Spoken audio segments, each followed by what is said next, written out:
Welcome back to another Read Aloud. So we are on chapter 8.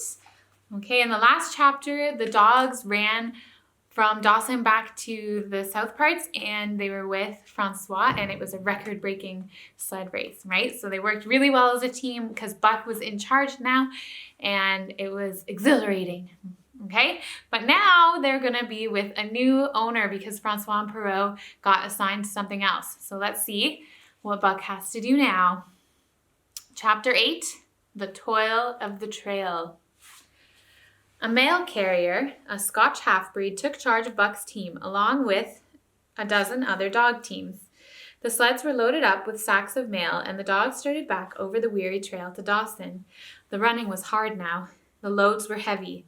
There was toil each day. There were no record times. Buck did not like it, but he pulled hard and took pride in his work, just like Dave and Sol Lex did. As leader, he made sure that every dog did his fair share of the work. It was a boring life. One day was very much like another.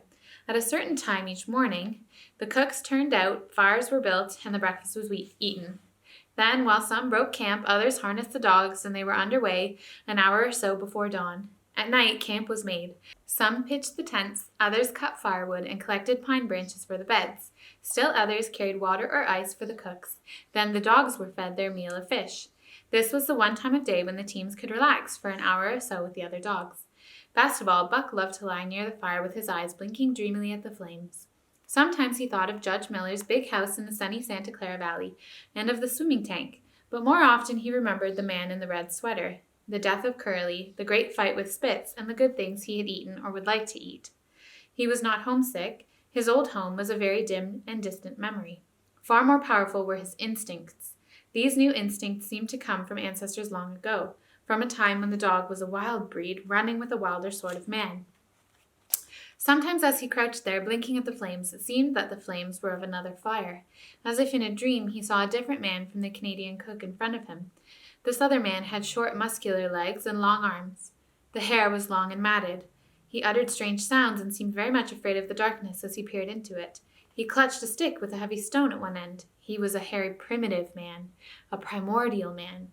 He did not stand upright, but leaned forward from the hips on legs that bent at the knees, as if ready to pounce with fear.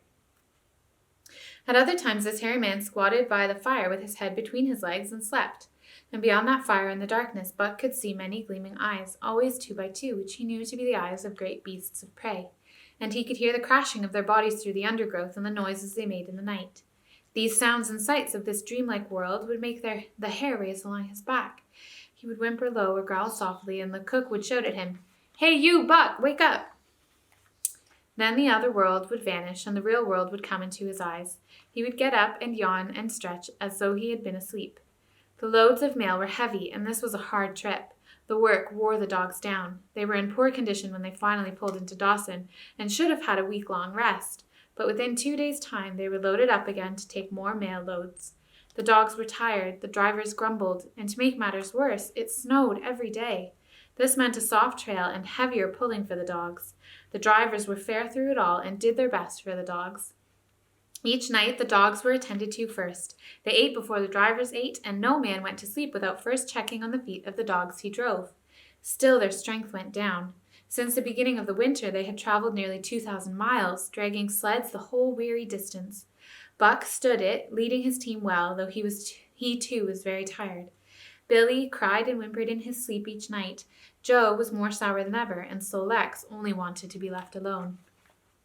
But it was Dave who suffered most of all. He became sad and irritable. When camp was pitched, he made his nest at once where his driver fed him. He did not get on his feet again till harness-up time in the morning. He often cried out in pain in the traces. The driver examined him but could find nothing. All the drivers became interested in his case. They talked it over at mealtime. He was brought from his nest to the fire and was pressed and prodded till he cried out many times. Something was wrong inside him, but they could find no broken bones.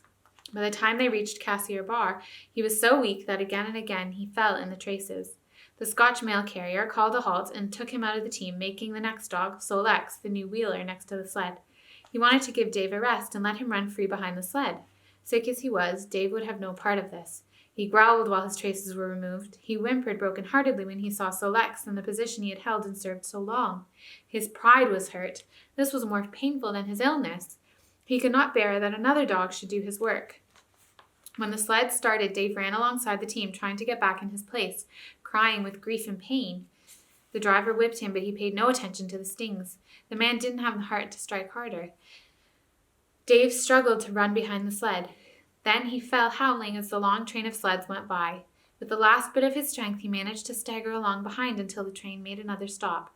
He somehow reached his own sled and stood alongside Sol-leks. The driver stopped a moment to get a light for his pipe. Then he returned and started his dogs. They swung out on the trail with no effort at all, but then stopped in surprise. The driver was surprised too. The sled had not moved. He called the other men over to see the strange sight. Dave had bitten through both of Sol-leks' traces and was standing directly in front of the sled in his proper place. The dog pleaded with his eyes to remain there. Since Dave was dying, the men agreed that he should die in the traces where he wanted to be. So he was harnessed in, and he proudly pulled again, though more than once he cried out from pain within him. He held out till camp was reached, and his driver made a place for him by the fire. In the morning, he was too weak to travel. His strength had left him, and he was dying. He could not be harnessed, and the team went on without him. The whip snapped, and the bells jingled merrily, and the sled churned along the trail. Buck knew, and every dog knew, they would never see Dave again. And that is chapter 8.